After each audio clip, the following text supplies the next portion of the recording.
சமீப காலமாகவே big pass ரிவ்யூவர்ஸ்க்கு இடையில பிக் பாஸ் சப்போர்ட்டர்ஸ்னு ஒரு புது கேட்டகரி வந்திருக்கு. ஸ்டார்டிங்லேயே ஒருத்தருக்கு பயங்கரமான மக்களுக்கு இடையில பயங்கரமான ஒரு பிரபலமாக மாறுறாங்க, ரொம்ப ஃபேமஸ் ஆகுறாங்கன்னு தெரிஞ்ச உடனே அவங்களுக்கு மக்களுக்கு இடையில ரொம்ப சப்போர்ட்டர்ஸ் இருக்கும். அவங்களுடைய நல்ல விஷயங்களை பத்தி வெளியில சொன்னானா நம்மளுக்கு பிடிச்சவங்க இதெல்லாம் செஞ்சிருக்காங்கன்னு சொல்லிட்டு நம்மளோட சாய்ஸுக்கு வேலிடேஷன் கொடுக்குற அளவுல பேச ஆரம்பிச்சானா நிறைய வியூஸ் வரும், நிறைய சப்போர்ட் வரும். அவங்களுக்கு பிஆர்லாம் செட் பண்ணியிருக்கானா இன்னும் பெரிய அட்வான்டேஜ். அதனால நம்மளை வந்து இன்னும் ஃபோக்கஸ் கொடுத்து நம்மளுடைய பர்டிகுலர் வீடியோஸ்லாம் பெரிய அளவுக்கு ஒரு ஹிட் ஆகிறதுக்கு ஒரு சான்ஸா இருக்குங்கிற யுக்தியை யூஸ் பண்ணிட்டு பல பேர் வந்து ரிவ்யூவர்ஸ்ல சப்போர்ட்டர்ஸாக மாறுறதை இந்த வாட்டி நம்ம பார்த்தோம். ஒரு பர்டிகுலர் பிளேயரை பிடிச்சிட்டாங்கன்னா அந்த பிளேயருடைய நல்ல விஷயங்களை மட்டுமே சொல்ல ஆரம்பிப்பாங்க. அவங்க செய்யற தவறுகளை சுட்டி காட்ட மாட்டாங்க. அவங்களுக்கு அகேன்ஸ்டா அவங்க தவறு செய்யற இடத்தை சுட்டி காட்டுற மாதிரி வேற பிளேயர்ஸ் இருந்தாலும் அவங்கள தவறாக முறையில சித்தரிக்கிறதுக்காக ட்ரை பண்ணுவாங்க. இதெல்லாம் தான் சப்போர்ட்டர்ஸோட வேலை. ஆனா ரிவ்யூஸ் பொறுத்த வரைக்கும் ரொம்ப கிளியரா இருப்போம். நாங்க வந்து எந்த பிளேயர் எந்த இடத்துல எந்த மாதிரி எல்லாம் தப்பு செய்யறாங்களோ அதை பாரபட்சம் இன்றி எல்லாரையுமே விமர்சனம் வைப்போம். ஆனா டெய்லி பேசிஸ் ஈவென்ட் ரிலேட்டடா, அதாவது மனிதர்கள் ரிலேட்டடா இல்ல, அவங்க செயல் அந்த ஈவென்ட் அந்த தருணம் வச்சு அவங்க சரியான விதத்துல நடந்திருக்காங்களா தவறான விதத்துல நடந்திருக்காங்களான்னு சுட்டி காட்டுவோம்.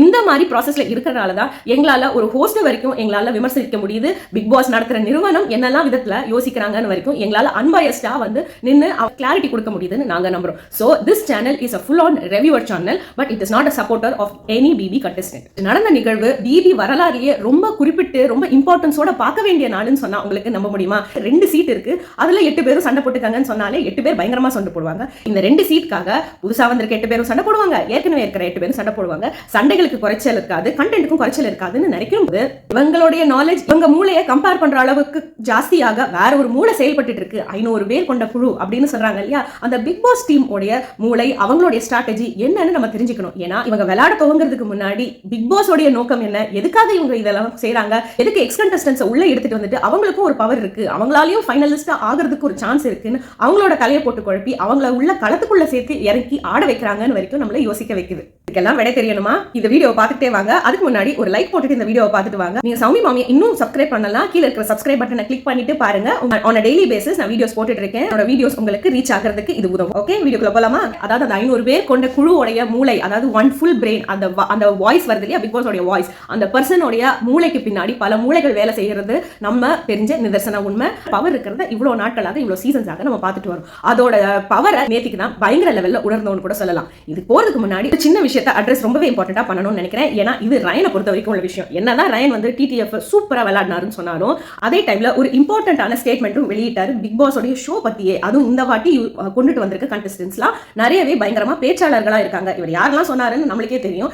ஜாக்லின், மஞ்சரி, முத்துக்குமரன், ரிவ்யூவர் ரவி, இவங்க எல்லாம் தான். ஏன்னா இவங்க எல்லாம் ப்ரொஃபஷனலாவே good talkers, good communication skills இல்லைன்னா அவங்களோட ப்ரொஃபஷன்ல அவங்க திகழ்ந்திருக்கவே முடியாது. இவங்க எல்லாம் வந்து பயங்கரமா தன்னுடைய பாயிண்ட்ஸை முன்வைக்கிறதுல ஒரு தேர்ச்சி பெற்ற ஆளா இருப்பாங்க. அந்த பாயிண்ட் நல்லதா கெட்டதான்னு யோசிக்கிறதுக்கு முன்னாடியே அவங்களுடைய நேர்த்தியான பேசும் தன்மை அவங்களோட பாயிண்ட்ஸை நல்லது மாதிரி எடுத்துட்டு போகிறதுக்கு நிச்சயமா அவங்களுக்கு உதவும். இதுல மாற்றுக்கிறதே இல்லை. ஆனா உள்ள வந்து இவங்களை போட்டனால இது வந்து ஒரு டாக் ஷோ மாதிரி ஆயிடுச்சு அப்படின்னு இவர் சொன்னாலும் இவங்க எல்லாம் தான் ஒரு 5 பேர் சொல்லியிருப்பேனா, மித்தவங்க எல்லாருமே முக்காவாசி ஆக்டிங் ப்ரொஃபஷன்ல இருந்து வந்தவங்க தான். இந்த சீசனை பொறுத்த வரைக்கும் அது உள்ள பாத்துக்கிட்டே இருக்கணுங்கிற தன்மையை அதிகரிக்கிறது என்னன்னா பிபில ரொம்பவே இம்பார்ட்டன்டான ஒரு ஆஸ்பெக்ட் என்டர்டெயின்மெண்ட். இந்த என்டர்டெயின்மெண்ட் இந்த சீசன்ல இருக்கான்னு பார்த்தா இல்ல. இவர் டாக் ஷோன்னு சொல்லிட்டு இவங்க எல்லாம் செய்யறாங்கன்னு சொன்னாங்க இல்லையா? ஆனா டாக் ஷோல செஞ்சவங்க அவங்க உயிரை கொடுத்து அவங்களோட மூச்சை தொலைச்சு அட்லீஸ்ட் அவங்களோட டேலண்ட் அவங்க பேச்சிலையாவது வெளியிட்டாங்க. ஆனா ஆக்டர்ஸ் ஆன ரயனை உட்பட சொல்றேன், ஆக்டர்ஸ் எல்லாருமே அங்க இருக்காங்க. தீபக்ல இருந்து அருண் வரைக்கும், விஷால்ல இருந்து ஜாக்லின் வரைக்கும். சோ இவங்க எல்லாருமே ஆக்டிங் டேலண்ட், ஆக்டிங் ப்ரொஃபஷன்ல இருந்துமே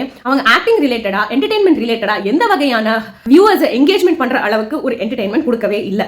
அதை வந்து ரொம்ப இம்பார்ட்டன்டா ஒரு மேடை போட்டு த லேக் ஆஃப் டேலண்ட்டை காட்டின மாதிரி தான் இருந்தது இந்த டேலண்ட் ஷோங்கிற ஆடிய ஆட்டம். என்ன இவன் வந்து நேர்த்தியோட தீபக் ஏதோ 70 to 80% செஞ்சாரே தவிர இந்த பிபி வரலாறுல இருக்கிற பழைய வரலாறு பக்கங்கள் எல்லாம் நீங்க திருப்பினானா குழந்தைகள் வரைக்கும் ரசிச்ச சாண்டி, டான்ஸ்ல வந்து பயங்கரமா தன்னுடைய தேர்ச்சியை காட்ச முகின் ராவ் அப்படின்னு நிறைய பியூட்டிஃபுல்லான தருணங்கள், பியூட்டிஃபுல்லான டேலண்ட் வெளிப்பட்டுச்சு. மக்கள் நின்று அதை ரசிச்சாங்கன்னு சொல்ற அளவுக்கு இந்த வாட்டி எதுவுமே நடக்கல.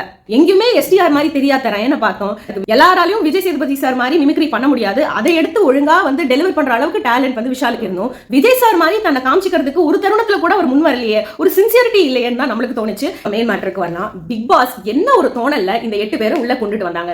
இந்த என்ன தோணல்ல கொண்டுட்டு வரதுக்கு முன்னாடி யாரெல்லாம் கொண்டுட்டு வந்தாங்கன்னு நல்லா யோசிச்சு பாருங்களேன். ரவீந்தர், சாச்சனா, தர்ஷா, ரியா, சிவா, வர்ஷினி, ரவி, சுனிதா மற்றும் அர்ணவ். ஆனா இவங்கள குறிப்பிட்டு ஓப்பனாகவே தன்னுடைய சப்போர்ட் முத்துக்கு தான் இருக்குன்னு சொல்லிட்டு வெளிப்படையா பேசினவங்க பிஆர் டீம் எங்கெல்லாம் செட் பண்ணியிருக்காங்க யாருக்குன்னு நம்மளுக்கு எல்லாம் தெரியும். தர்ஷாவோட பேரும் இந்த விஷயத்துல எடுத்துக்கலாம். இவங்கெல்லாம் வந்து யாரை வந்து பயங்கரமா சப்போர்ட் பண்றாங்க வெளியில வந்துட்டு அப்படின்னு சொல்லிட்டு இருக்கிற விஷயங்களும் நம்ம பார்த்துட்டு தான் இருக்கோம். நம்ம மக்களை வந்து ஏமாற்ற முடியாது. பிஆர் டீம் இல்லைன்னா இந்த தருணத்துல வந்து பல பேர் வந்து சொல்லாம இருக்கிறது வந்து நல்லதுன்னு நான் நினைக்கிறேன்.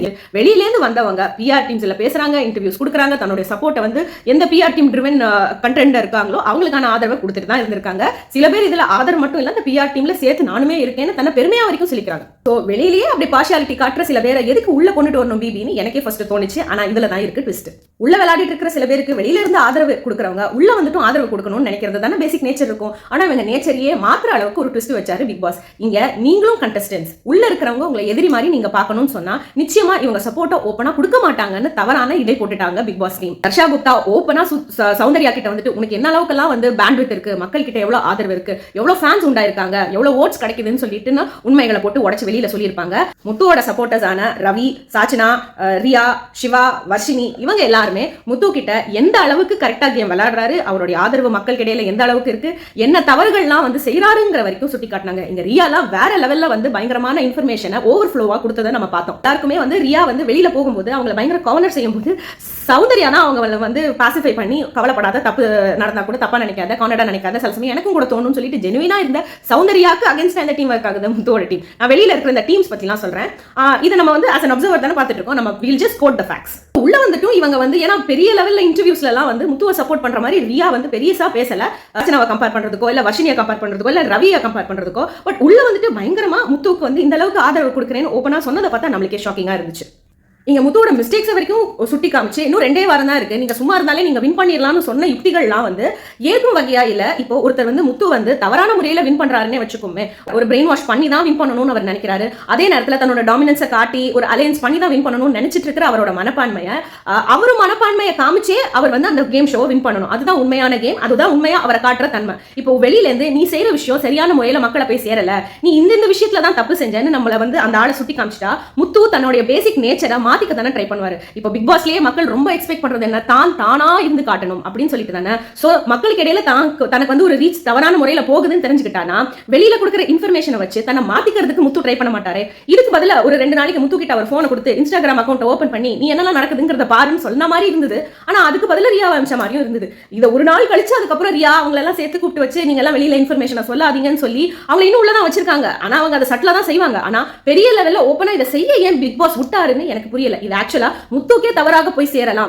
அர்ஜுனனை பத்தி நம்ம வந்து மகாபாரதத்துல கேட்டிருப்போம். என்னதான் அர்ஜுனனுக்கு டேலண்ட் இருந்தாலும் ஒருவேளை வின் பண்ணாம போயிருவாருங்கிற டெஸ்பரேஷன்ல கர்ணன் தோக்கணும்னு சொல்லிட்டு பல பேர் வந்து கர்ணனுக்கு வந்து நிறைய வந்து கெட்ட விஷயங்களை செஞ்சு அவருக்கு ஓவரான அட்டென்ஷனை கொடுத்து அர்ஜுனன் வந்து நேச்சுரலா டேலண்டால வின் பண்ணாலும் இல்ல கர்ணன் கெட்டனாலதான் உன்னால வின் பண்ண முடியலங்கிற மக்களுக்கு அர்ஜுனன் மேல இருக்கிற டவுட்டை உருவாக்கிச்சு இல்லையா அந்த கதையிலேயே. அதே மாதிரி கிட்டத்தட்ட அர்ஜுனன் லெவல்ல தான் இருக்காரு முத்து. இப்போ உள்ளர வந்தவங்க யாரும் முத்துவை கண்டுக்காம அவர் பாட்டுக்கு நீ பாட்டுக்கு நடத்துறாசான்னு சொல்லிட்டு தலையை சுரிஞ்சிட்டு ரவி வரைக்கும் போயிருந்தானா முத்துவுக்கு இந்த அளவுக்கு பயங்கரமான ஒரு தாட் ப்ராசஸ் மாற அளவுக்கு இவ்வளவு இன்ஃபர்மேஷன் கொடுத்து குழப்பிருப்பாங்களா, இல்லாட்டி இது எப்படி மக்கள் இடையில போகும்னு யோசிச்சிருந்தா இதை செஞ்சிருக்க மாட்டாங்க. கிட்டத்தட்ட இதையே தான் செஞ்சாங்க தர்ஷா குப்தாவும். எது சௌந்தர்யா உனக்கு எல்லாம் கரெக்டா நடக்குது பயங்கரமா நடக்குதுன்னு சொன்னா சௌந்தர்யா செய்யற சில தவறுகளையும் ஒருவேளை நம்மளுக்கு கான்பிடென்ட்டா மக்கள் வந்து இதை கரெக்டா தானே ஏத்துக்கிறாங்க, டைஜஸ்ட் ஆயிடுது, நம்ம செய்யறது ஆர்கானிக்கா தான் இருக்குன்னு நம்புறாங்கன்னு நினைச்சிட்டு அதை தவறாக செய்யற சில விஷயங்களை ஓவர் டூ பண்ணவும் ஒரு சான்ஸ் இருக்கு. இது முத்துக்கும் தவறா போகலாம், சௌந்தர்யாக்கும் தவறா போகலாம். இதுல முத்துக்கு வந்து சப்போர்ட் பண்ற ஆட்கள் தான் நிறைய ஜாஸ்தி எண்ணிக்கையில. முத்துக்கு நிறைய இன்ஃபர்மேஷன் கொடுத்து முத்துவோட கான்ஃபிடன்ஸ் பில்ட் பண்ணி முத்து தவறுகள் தன்னுடைய நேச்சர் படி தன்னுடைய சில தவறுகளை ஆர்கானிக்கா செய்யறதுல இருந்து திசை திருப்பி அவர் செய்யாம செயல்படுத்துறது ஆர்டிபிஷியலா இருக்கும். அது முத்துவோட நேச்சரோட முத்து வின் பண்ண விட்டாலே நல்லா இருந்திருக்குங்கிற தோணலை உண்டாக்குது. அதே நேரத்துல முத்துவோட ஆதரவாளர்கள் நேரா போயிட்டு திருப்பி சௌந்தர்யா கிட்ட அவங்களோட கான்ஃபிடன்ஸ் இல்லாததையும் பொல்லாததையும் சொல்லி ஓவரா மிகைப்படுத்தி அவங்கள கார்னர் பண்ணி அவங்களோட பிஆர் மட்டும் தான் வெளியில எக்ஸ்போஸ் ஆயிருக்குன்னு சொல்லி அவங்கள டவுன் பண்ணி ட்ரை பண்ணதை பார்த்தானா சௌந்தர்யாக்கு எங்கேயோ பரிதாப ஓட்டுகள் ஜாஸ்தியா வந்துருமே நம்ம இப்படி செய்யறனாலங்கிற தாட் ப்ராசஸ் முத்துவை சப்போர்ட் பண்ற இவங்க எல்லாம் ஏன் யோசிக்கலன்னு எனக்கு தெரியல. இது எங்கிருந்து வருதுங்கிறதையும் நான் சொல்லிடுறேன். இவங்க எல்லாருக்கும் உண்மையிலேயே முத்து மேல அக்கறை இருந்தானா எந்த இன்ஃபர்மேஷனும் சொல்லாம நீ சும்மா உங்க கேம விளையாடுறான்னு சொல்லியிருப்பாங்க. இப்போ இவங்களுக்கு எல்லாத்துக்கும் என்ன வேணும்னா முத்துவோடைய சக்சஸ்ல பார்ட் ஆஃப் இட் வேணும். ஏன்னா நான் சொன்னனால தான், நான் ஒழுங்கா கைட் பண்ணனால தான், நான் சில விஷயங்களை வந்து இன்ஃபர்மேஷனை வெளியில இருந்து உள்ள வந்துட்டு அவருக்கு ஆதரவு கொடுத்தனால தான், இல்லாட்டி சின்னதா ரியா மாதிரி நான் என்கரேஜ்மெண்ட்டும் பண்ணனால தான் முத்து வின் பண்ணாருங்கிற ஒரு சம்வேர் அவங்களுக்கு அவங்களோட வின்னிங் ட்ராஃபில ஒரு ஷேர் வேணும். நான் கான்ட்ரிபியூட் பண்ணேன் அப்படின்னு தனக்கு மார்த்தட்டிக்கிற மாதிரி ஒரு மொமெண்ட் அமையறதுக்காக தனக்காக தான் முத்துவையே இவங்க சப்போர்ட் பண்றது நல்ல வெளிப்படையா தெரிஞ்சது. இதான் மறுபடியும் சொல்றேன், இது முத்துவோட கேமை பயங்கரமா பாதிக்கும். ஏன்னா பேசுறதுனே வச்சுப்போமே, பிரெயின் வாஷ் பண்றதுனே வச்சுப்போமே, அந்த பையன் ஸ்டார்டிங்ல இருந்து ஒரு உழைப்பை போட்டு வந்து பேசி எடுத்து கன்வின்ஸ் பண்ணி எல்லாரையும் அவரோட திசையில யோசிக்க வச்சு, கேர்ள்ஸ் அவரோட திசையில யோசிக்கிறதுல இருந்து தடுத்து, பாய்ஸ் தனக்கான சாதகத்தை வந்து யோசிச்சுக்கிட்டு ஒரு யுக்திகளை பண்ணிக்கிட்டு அவர் ஏதோ செஞ்சார். அவர் பயங்கரமா வந்து சின்சியர் எஃபர்ட் போட்டார். இது வரைக்கும் அவர் வந்ததுக்கு காரணம் அவருடைய சின்சியர் எஃபர்ட் தான். ஆனா இவங்க உள்ள வந்துட்டு இவருக்கு கொடுக்குற ஆதரவும் இவருக்கு கொடுக்குற பாயிண்ட்ஸும் பார்த்தானா, நீங்க இந்த மாதிரிலாம் வெளியில இருக்கிற இன்ஃபர்மேஷன் சொல்லாதீங்க, நான் கேட்க விருப்பப்படலன்னு முத்து வந்து ஒரு ஸ்டாண்ட் எடுத்திருந்தா கூட ஆக்சுவலா முத்துக்கு பயங்கரமான மாஸ் மொமெண்டா அமைஞ்சிருக்கும்னு எனக்கு தோணுச்சு. ஆனா முத்துக்கு ஒரு வகையான இன்செக்யூரிட்டி இருக்கிறத நம்ம பாக்குறோம். ஆனா இந்த இன்செக்யூரிட்டி நார்மல் தான். ஒரு 100 நாட்கள் ஒரு மனிதனா உள்ள ஒரு இடத்துல மக்களை இம்ப்ரெஸ் பண்ணாதான் நீ உள்ள இருக்க முடியும், இல்லாட்டி நீ வெளியில போயிருவேன்னு சொல்ற ஒரு கண்டிஷனை போட்டு ஒருத்தரை உள்ள வச்சு அடைச்சு வச்சானா, அந்த இடத்துல மக்கள் தன்னை பத்தி என்ன நினைக்கிறாங்கிற தவிப்பு, ஒரு கியூரியாசிட்டி நேச்சுரலா டெவலப் ஆகும். அப்படி இருக்கும்போது ஒருத்தன் அந்த இன்ஃபர்மேஷன் வெளியில இருந்து எடுத்துட்டு வரான், அதுவும் உனக்கு ஆதரவா இருக்கேன்னு சொல்லிட்டு ஒரு முகமூடிய போட்டுட்டு வரானா, அவன்கிட்ட செவிசாச்சு அவன் சொல்றதை கேட்கணும்னு தான் தோணும். அது வந்து பேசிக் இயல்பு. ஆனா அந்த இயல்பை கூட வந்து யோசிச்சு முன் யோசனையோட ஒரு ஸ்ட்ராட்டஜிக்கல் திங்கிங்கோட நிச்சயமா முத்து இருந்து இதெல்லாம் சொல்லாதீங்க, எனக்கு என்ன நடக்குது பின்னாடி நடக்குதுன்னு நான் கேட்க விருப்பமே படலன்னு சொல்லிட்டு நின்று இருந்தா முத்துக்கு இது பயங்கரமா ஸ்கை ராக்கெட்டிங்கான புகழா இருந்திருக்கும்னு எனக்கு தோணுச்சு. இப்ப இவங்க கொடுத்த இன்ஃபர்மேஷனை வச்சுட்டு இனிமே அலையன்ஸே இல்லாம தான் இண்டிவிஜுவல் பிளேயர்னு சொல்லிட்டு முத்து காட்டி விளையாடினாலோ இல்லாட்டி அவங்கள மண்டக்கல வருது அதை செய்யறத டோட்டலா இவர் நிறுத்திட்டாருன்னா, இந்த தருணத்துல இருந்து அவர் வந்து பயங்கரமா இந்த வெளியில இருந்து வந்த டீம்னால இன்ஃப்ளூயன்ஸ் ஆயிருக்காரு, வெளியில இருந்து வந்த இன்ஃபர்மேஷனை யூஸ் பண்ணிக்கிட்டாருங்கிற பேர்ல இவரோட பேர் டிஃபேம் ஆகவும் சான்ஸ் இருக்கு. இவர் ஆர்கானிக்கா இப்ப விளையாட மாட்டேங்கிறாருப்பான்னு மக்களுக்கு ஒரு ஃப்ரஸ்ட்ரேஷனும் வரும். ஒருவேளை இப்படி வர வைக்கிறதுக்காக தான் கரெக்டா பொறுக்கி எடுத்து முத்துவோடைய சப்போர்ட்டர்ஸ் ஆன இவங்களை பிக் பாஸ் வீட்டுக்குள்ளேயே இந்த காரணத்தை வச்சுதான் உள்ள அனுப்பிச்சாங்களோன்னு எனக்கு தோணுது ஒரு சந்தேகத்தோட. வகையில யோசிச்சா பிக் பாஸ் ஒரே கல்லுல 3 மாங்க உள்ள வச்சிருக்காங்க இல்லையா? சோ பிஆர் இல்லன்னு சொல்லிட்டு ஓப்பனா ஸ்டேட்மெண்ட் வித் முத்துவோடைய சப்போர்ட்டர்ஸ் கிடையாது, உங்களோட சப்போர்ட்டர் உள்ள வந்திருக்காங்க, அப்ப பிஆர் இல்லன்னு நீங்க எப்படி சொல்ல முடியும்னு அவருக்கு எதிர்ப்பு காட்டுற சில குரூப்புக்கு ஒரு எவிடன்ஸ் கிடைச்ச மாதிரி ஒரு சைட்ல பிக் பாஸே கொடுத்த மாதிரி தோணுச்சு. முத்துவை சப்போர்ட் பண்ற மாதிரி இப்ப எக்ஸிஸ்டிங்கா இருக்கிற உள்ள எக்ஸ் கண்டஸ்டன்ட்ஸ் அவங்களுக்கு இந்த விஷயத்துல ஒரு ஆதாயம் கிடைக்கிறதுனால தான் முத்துக்கே சப்போர்ட் பண்றாங்க. இல்லாட்டி யாருக்குமே வந்து ஒரு பெரிய ஃபேமஸா இல்லாம இருக்கிற அந்த 8 கண்டஸ்டன்ட்லயும் பல பேர் இருக்காங்க, பவித்ரா மாதிரி, விஷால் மாதிரி, அருண் மாதிரி, அவங்களுக்கெல்லாம் போய் சப்போர்ட் பண்ண வேண்டியது தானே. ஆனா பண்ண மாட்டாங்க, ஏன்னா அவங்க கிட்ட ஒரு ஆதாயம் கிடைக்காது இல்லையா? சோ ஆதாயத்தினால தான் இந்த 8 கண்டஸ்டன்ட்ஸ் உள்ள வந்திருக்காங்கன்னு இந்த உள்ள இருக்கிற கண்டஸ்டன்ட்ஸை வெளிச்சம் போட்டு காட்டின மாதிரி இருந்தது இல்லையா? இது 2வது மாங்கா. முத்து தன்னை ரொம்ப வந்து இண்டிவிஜுவல் பிளேயர், வெளியில மக்கள் என்ன பேசிக்கிட்டா கூட எனக்கு அவ வந்து அவசியம் இல்லை கேட்கறதுக்குன்னு ஒரு ஸ்டாண்ட் எடுத்து இருந்தவர் உள்ள தன்னை பத்தி ஆதரவு கொடுத்து பேசுறவங்க கிட்ட செவிசாச்சு கேட்கறதும், ரவிலாம் வந்து பயங்கரமா மண்டக்கலவல் செய்யறாரு அப்படின்னு சொல்லும் போது இல்ல அவர் என்ன விளையாடாமலையா இருப்பாருன்னு சொல்லிட்டு ரவிக்கு ஆதரவா முத்து பேசினதெல்லாம் பார்த்தானா இந்த 3 நாள முத்துவோட இன்செக்யூரிட்டி, டவுட்ஃபுல்னஸ் வெளிப்பட்டுச்சு. இது 3வது மாங்கா. இந்த மாங்காக்கள்லாம் விழணுங்கிறதுக்காக தான் இவங்க ஸ்டார்டிங்லயே வந்து பேச ஆரம்பிச்சிருப்பாங்க வெளிய விஷயத்த. அதை ஒரு 48 hours இவங்களை பேச வச்சு அதுக்கப்புறம் வார்ன் பண்ணதுக்கு காரணம் இந்த 3 மாங்கா விழுறதுக்காக வெயிட் பண்ணிட்டு இருந்தாரோ பிக் பாஸ் நம்மள யோசிக்க வைக்குது. இதுல இன்னொரு வகையாவும் நம்ம யோசிக்கணும். இப்ப ஆதரவாளர்களா இருக்காங்க இல்லையா, அவங்க எந்த அளவுக்கு தனக்கு சின்சியரா இருக்காங்கன்னு டெஸ்ட் பண்றதுக்கும் இதை யோசிச்சிருக்கலாம். ஏன்னா இங்க அவங்க வெறும் ஃப்ரெண்ட்ஸா உள்ள போல, அவங்க போட்டியாளர்களா உள்ள போறாங்க. ரியாலாம் திஸ் இஸ் நாட் ஃபேர்னு கதர்னவங்க தன் பொசிஷனுக்காக அட்வொகேட் பண்ணிருக்கணும், தான் நல்லவளா நடந்துக்கிட்டோம், தான் நல்லவளா செஞ்சோம், நீங்க இந்த இடத்துல இந்த தருணங்கள்லாம் தவறுகள்லாம் இழைச்சிங்கன்னு சொல்லிட்டு பின் பாயிண்ட் பண்றதுக்கு ஒரு கோல்டன் ஆப்பர்ச்சுனிட்டியை மிஸ் பண்ண மாதிரி தானே இருந்தது. ஒருவேளை தனக்காக விளையாடுவாங்க அதுக்காக கண்டஸ்டன்ஸா உள்ள விட்டானா அந்த ஃபீலிங்கை விட யாரு நம்ம சப்போர்ட் பண்றோம், நம்ம இமேஜ் வெளியில பிக் பாஸ் விளையாடுனதுக்கு அப்புறம் எந்த அளவுல போர்ட்ரேட் செய்ய போகிறது, நம்மள வந்து அவங்களோட சக்சஸை வச்சு நம்மளுக்கும் கொஞ்சம் ஏதாவது ஆதாயம் கிடைக்குமாங்கிற யோசனையில தான் இவங்க எல்லாம் இருக்காங்கன்னு ஒரு லெவல்ல வந்து உள்ள அனுப்புற இந்த எக்ஸ் கண்டஸ்டன்ஸ் எல்லாம் போவாங்கன்னு கூட உள்ள இருக்கிற பிபி டீம் யோசிச்சிருக்காது போல இருக்கு. தனக்காக தான் விளையாடுவாங்கன்னு அவங்க ஒருவேளை கண்மூடித்தனமா அவங்க மேல நம்பிக்கை கூட வச்சிருந்திருக்கலாம். அதுலயும் குறிப்பிட்டு ரவி பத்தி சொல்லணும்னா, முத்து இல்லாட்டி சௌந்தர்யா அளவுக்கு ஓட் பேங்கே இல்ல, அதனால நீ பெட்டி எடுத்துட்டு போறது பரவாயில்ல, அதே நேரத்துல இவர் பெட்டி எடுத்துட்டு போனானா ஒரு ஸ்பாட் காலியாகும், பின்னாடி இருக்கிற அருண், பவித்ரா, விஷால் இவங்களுக்கெல்லாம் பெரிய ஓட் பேங்க் இல்ல, அதனால அவங்களா தானா கண்டுப்பாங்க, அந்த இடத்துல ஒரு வேகன்சி உருவாகும்ல, அதுல நாங்க 8 பேர் போய் உட்கார்ந்துக்கிறோம்ன்ற தாட் ப்ராசஸ்ல தான் இவர் காய நகர்த்தினாருன்னு ஓப்பனாவே நல்லா தெரியுது. ரவியை பொறுத்த வரைக்கும் he's a very good reviewer but he's a very bad player தான் சொல்லணும். அழகா ஒருத்தர் அப்சர்வ் பண்ணி அவங்க இந்த யுக்திகள்லாம் செய்யறாங்கன்னு கண்டுபிடிக்கிறதுல ஜித்தா இருக்கிறவர் உள்ள விளையாட போகும்போது ரெவியூவரான டேலண்ட் உதவாது. ஏன்னா தனக்கு தோன்ற விஷயங்களை எல்லார்கிட்டையும் வெளிப்படுத்திட்டானா உள்ள வச்சு சில ஸ்ட்ராட்டஜியா அவரால் போடவே முடியாது. அவங்கள அவர் வந்து யோசிக்க வைக்கணும். ஓவரா இன்ஃபர்மேஷன் கொடுத்தானா இவரோட பிளேயோட ஆப்வியஸ் பிளே பேட்டர்னும் அவரோட ஸ்ட்ரக்சர்ட் ஸ்ட்ராட்டஜியும் வெளியில தெரிஞ்சிருமேங்கிற தோணல் கூட இவர் இல்லாம தான் வந்து ஒரு ஸ்ட்ராட்டஜிஸ்ட்ங்கிற விஷயத்தை அவர் ஓப்பனா வெளியில ஸ்ட்ராட்டஜியை சொல்லியே காமிச்சிடுறாரு. இதுவே ஒரு கரெக்டான பிளேயருக்கான அழகு கிடையாது. பிளேயரா இருக்கிறவங்க பேச மாட்டாங்க, செயல காட்டுவாங்க. அதை வச்சு அவங்களுடைய தாட் ப்ராசஸை ஜட்ஜ் பண்ணவே முடியாத அளவுக்கு நம்மள கன்ஃபியூஸ் பண்றது தான் ஒரு ஸ்ட்ராட்டஜிஸ்டோட கேம் பிளே. ஆனா இவர் அங்க போயிட்டு ரிவ்யூ பண்ணது ஆக்சுவலா அவர் கேமே தெரியாம இருந்தாரோன்னு எனக்கு தோணுச்சு. அதனாலதான் அவர் முதல் வாரத்திலேயே வெளியில அமைச்சிருப்பாங்க, பிராங்க் செஞ்சு அவரையே அதுல போட்டு அடிச்சு அவருக்கே கெட்ட பேர் வர வச்சு அவரையே வெளியில உள்ள இருக்கிற கண்டஸ்டன்ஸ் அனுப்பிச்சிருப்பாங்க. ஸோ அந்த அளவுக்கு ரொம்ப வெள்ளந்தியா இருக்காருன்னு தான் தோணுச்சு. இவர் நிறைய பேசி பேசி பேசி இவரோட பிளான் எல்லாம் வெளியில சொன்னது. இந்த விஷயத்தை தான் குறிப்பிட்டு பிக் பாஸ் சொல்லியிருப்பாரு, யுவர் கம்பல்சிவ் டாக்கர். நீங்க ஓவரா உங்களோட ஸ்ட்ராட்டஜியை வெளியில சொல்லி உளறிடுறீங்கிற ஒரு அலங்கார வார்த்தை தான் கம்பல்சிவ் டாக்கர்ங்கிற ஆங்கில வார்த்தை.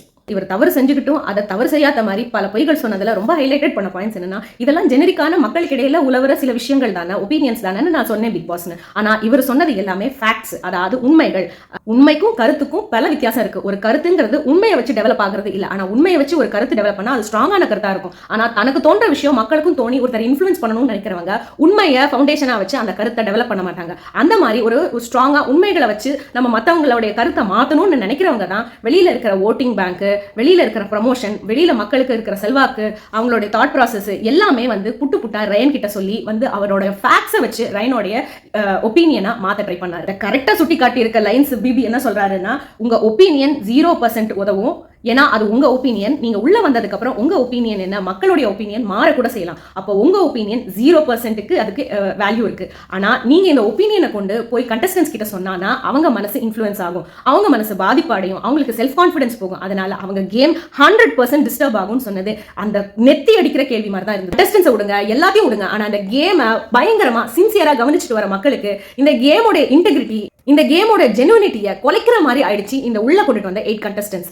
அதுலயும் இந்த 5 கண்டஸ்டன்ஸை தனியா கூப்பிட்டு வச்சு பேச வச்சது, உள்ள ரவியை கூப்பிட்டு பேசினது, இது எல்லாம் இவங்க 6 பேருமே ஒழுக்கமான முறையில இது வரைக்கும் செயல்பட்டு இருந்தது. அந்த ஒழுக்கமே தவற அளவுக்கு வெளியில இருந்து இன்ஃபர்மேஷனை கொடுத்துட்டாங்க. இதுக்கு நீங்க போனே உள்ள கொடுத்துருக்கலாமே, இல்லாட்டி வெளியில இருக்கிற வலைதளங்களை வந்து டெலிகாஸ்ட் பண்ணி ஒரு இண்டிவிஜுவலுக்கும் காட்டிருக்கலாமே, இல்லாட்டி லெட்டர் போட விட்டுருக்கலாமேன்னு தோணுச்சு. ஒரு பேப்பர் பென்சில் கூட ஒருத்தர் கிட்ட சீக்கிரட்டா நடந்துடக்கூடாதுங்கிறதுக்காக அவ்வளவு கேர்ஃபுல்லா இருக்கிற பிபி இவங்களை 48 மணி நேரம் எதுக்கு இவ்வளவு விஷயங்களை உண்மைகளை உளர விட்டாங்கிற கேள்விக்கு பதில் இல்ல.